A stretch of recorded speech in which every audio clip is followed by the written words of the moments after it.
Saudi Arabia sells out Mecca to foreigners. Property investments are open. Saudi Arabia is cracking open the financial floodgates to Mecca and Medina, inviting foreign investors to cash in on Islam's holiest cities like never before. In a move that blends economic ambition with religious sensitivity, the kingdom will now allow non Saudis to invest in real estate firms operating in these sacred sites, though non Muslims remain banned from direct ownership. With Hajj and Umrah pilgrimages pulling in billions annually, Riyadh is betting big on foreign capital to fuel its Vision 2030 agenda and cut its oil dependence. But is this bold step towards modernization or a controversial sellout of sacred ground? As Bloomberg reports, quote, investor bids for the 12 billion bond exceeded 30 billion, proving that global financiers are hungry for a stake, whether the faithful approve or not. So let me clarify a few things. Okay, so like non Muslims are still not allowed, like in Mecca. Okay. Uh, they're not allowed to own property there, like directly own Yet. property there. Um, they're basically allowed foreign investors, it doesn't even specify like, oh, it could be Muslim foreign investors. No, no, just foreign investors in general are now able to invest in property firms that exist and operate in the two holy cities. And they made it clear that a foreign national is not allowed to own more than 49% of any of these property firms or investment vehicles. So it's still not majority ownership. Majority ownership is not allowed. Okay. Okay, okay, okay. But this is a big change. And you know how I found out about this? I found out about this because Daniel Hakikaju was talking about it on Twitter and said they're trying to turn Mecca and Medina into Las Vegas. And I was like, oh, what is he complaining about? Oh my God. Uh, oh my god. So, Armin, for people that are not familiar, like break it Mhm, down. Why is this shocking, even if it's still not direct property? It's still not, mhm. majority ownership, but this is causing a bit of a stir. Oh my god, I think more than a bit. This is the place that Muhammad promised that would be cleansed of non-Muslims.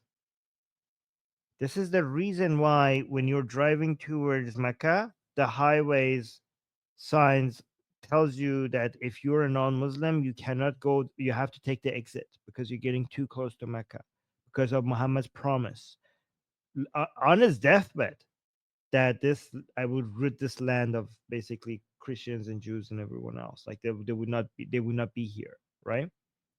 And this is a huge violation of that. And honestly, Susie, I I know some people might think I'm exaggerating, but this is game over. This is the first chapter of the end, to be honest.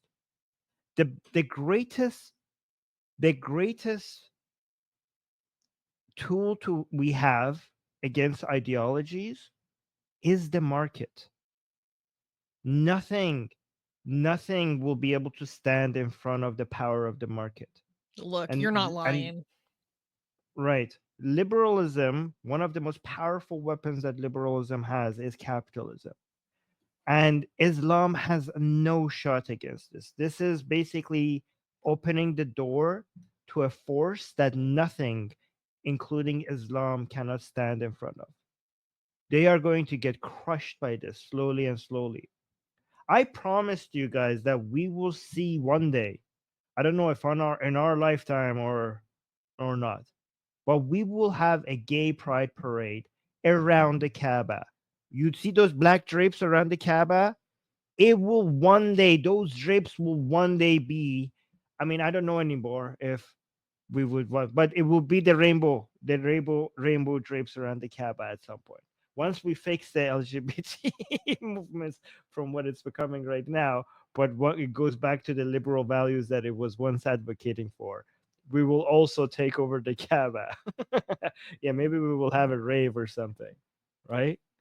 So this is it. This is it. I mean, this is just the beginning. This is just the beginning. Because when people, when money gets involved, again, Muslims might want to pretend that they care about the akhirah, but Muslims are humans. And once you get the opportunity to live better lives, to prosper, to grow, it is it is just too tempting to just live better lives. You know, Iblis is more powerful. The whispers of Iblis in your ear are just too much more powerful than the revelations of Allah. Okay. Especially, I never get it how Iblis has direct access to our ears, but God, with all his power, has to go through a prophet. I don't know why he cannot just whisper in our ears as That's well. a good point. I But never that's thought that's about it what. like that.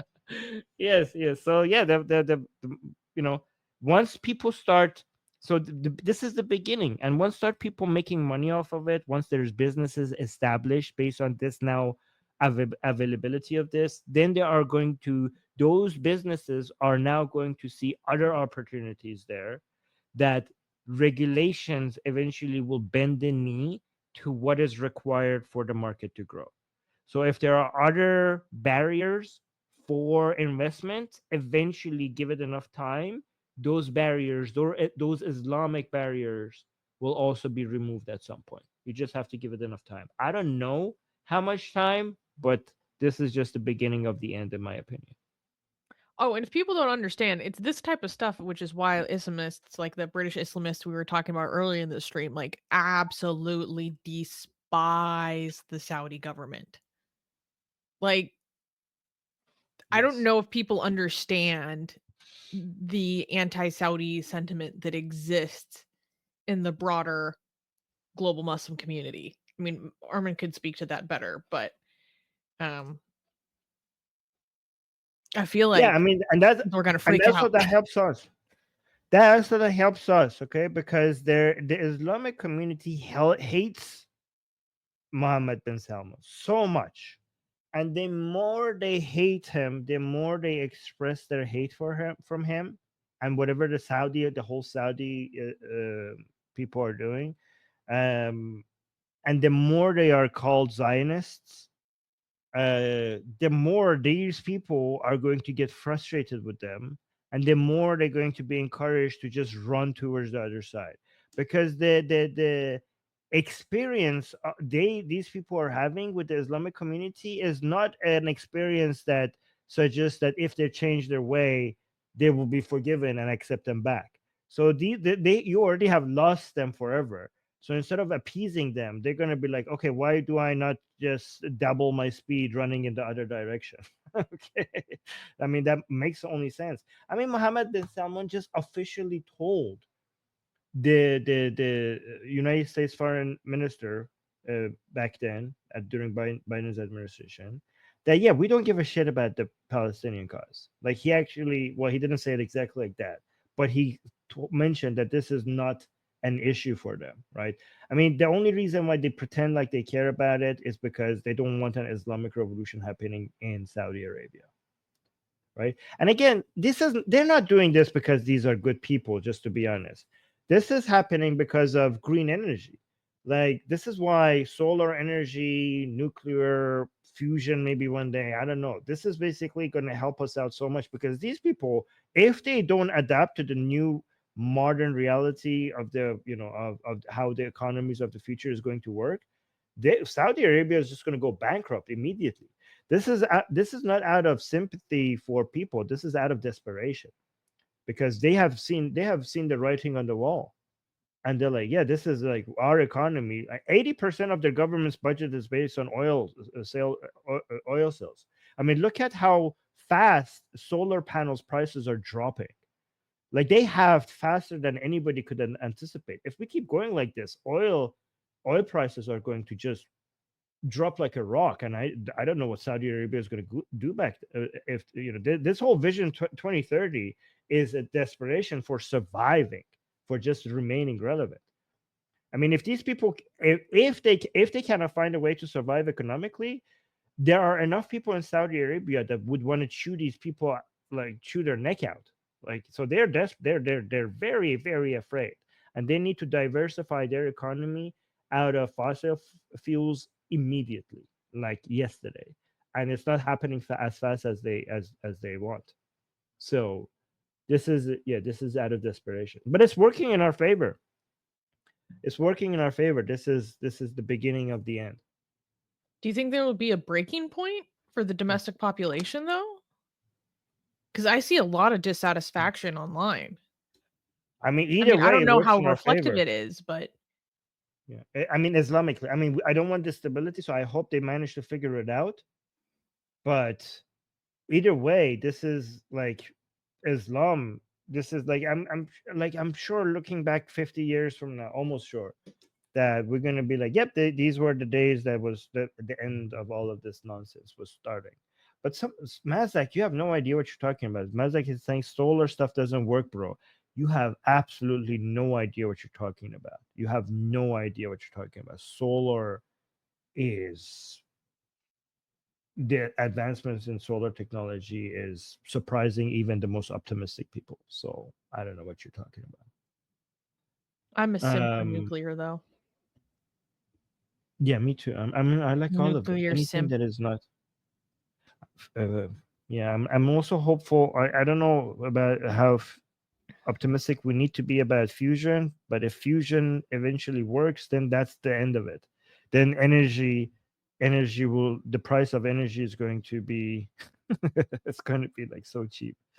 Everyone is going to have access to what we today would consider unlimited energy. So Part of me if is tempted to invest in one of these property firms, like just buy one share just for like the meme. Mhm. Yeah, no investment. This is no investment advice, guys. Go do your own research. Okay. Just Yes. buy one share for the meme. Say that I did. um okay. Oh, and should we go through the comments that D found? Yes. Yes. So Um this one.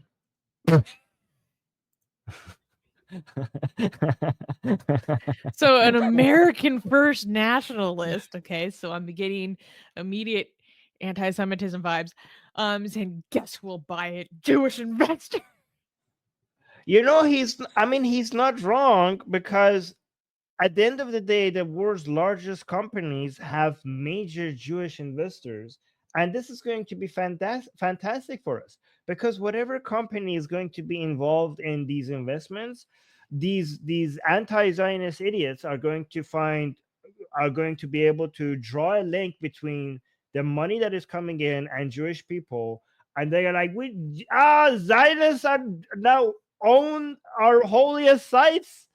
The Saudis have opened Zionist ownership over our. So if apparently Jerusalem was not enough for you, and now you're coming out for our main holiest site. So this is great, and again, it's going to turn them anti-Saudi, and that division is going to benefit us. Yes. So there's that, and then let's go Um lower. This Anything one. else? Oh, yeah, this guy agrees with me. But he's saying the end is near, subhanallah. However, I think the end he's talking about is different from the end I'm talking about. He thinks that this is a sign of the end of times as a whole for the whole world. I think this is just the beginning of the end of Islam, not the whole world. And then this one, Al Saud have sold the Ummah to the devils. May Allah forgive us for our weakness and inability to throw these bastards out and protect our sanctuaries. Ya Allah, I'm free from this. Please don't count me among them. oh, okay. Oh, this is beautiful. I love it. Okay, let's do the super chats really quickly Um, before we go. okay, so got a super chat from Shit Channel for you. Thank you for the generous super chat. Saying, sorry for being too late. What did I miss? Well, you missed a lot. I ain't gonna lie. Yes, go Go back watch and it. watch and make Go sure watch to it. like. In fact, Yeah. Flying Robot Duck says, we are 20 likes shy of 500. Like this stream if you haven't already. Thank you for the reminder, Flying Robot Duck. And everyone follow that Wow, advice. And also, we have a lot of people 500. watching us on Twitter right now. Hundreds of people Yes, watching us on go. Twitter. Come over to YouTube, subscribe to the channel. I swear it's worth it. It's so much better. Um, Can I just thank people for liking this live stream so much that it really brings in like the reason why there are more people here watching is because you guys liked it a lot. So thank you so much for all the people who liked it. That's a large number of likes. Thank you. Second Shaitan is saying, say it will be the end of Islam. If so, yeah. Second shaitan. I love that idea. I don't think it'll be that simple, but things are changing It's drastically. yes. It's the beginning. Okay. Um, Dan is saying, who is your Oh, favorite easy. god, even though none are real? Um, Athena. that's a good question. I think Agni was pretty cool. I was really Oh, into Greek mythology when I was a kid. Who did I like the most? I liked Poseidon a lot. Athena. Oh yeah. I thought Poseidon was pretty cool. Um, Uh, and Dan also said Saudi's soft power is Islam. Millions of people contribute to their economy by participating in silly Hajj rituals. They ain't gonna give it up. Yeah, you don't have to give it up. You just need to secularize it like Christians secularize Christmas. Don't Yeah. need to give it up. Just slowly make it less and less Islamic. I mean, there are like hundreds of pilgrimages that people do across different Christian countries still to this day. Yeah. Dan gave another super chat saying Jews will retake Mecca. Retake what? I think you have to be making a joke. After all, that is the palace Abraham came to build the Kaaba. Oh, okay, you are Oh. making a joke. Finally, Jews return in Arabia after 1400 years. That's good. That's right. Finally. Finally. Um, Oh, that was the last one. Okay, yes, fantastic, that was the last guys. one. I really appreciate today. We got a lot of likes. Today we got a lot of super chats. Oh, we got just one more. Dan gave another Dan is super saying, chat saying space colonization will end religion. I disagree. Like, I no. don't think we're getting The rid only of thing all that could forms of end religion religion, ever. the only thing that will ever end religion is for humans to evolve into something that is not human at some point. Do you know who makes the most amazing, gorgeous, and other adjectives that I can't use here on YouTube, blasphemous art ever? We do! And for some reason, we are giving it away for free. Download them now using the link in the description before we change our mind.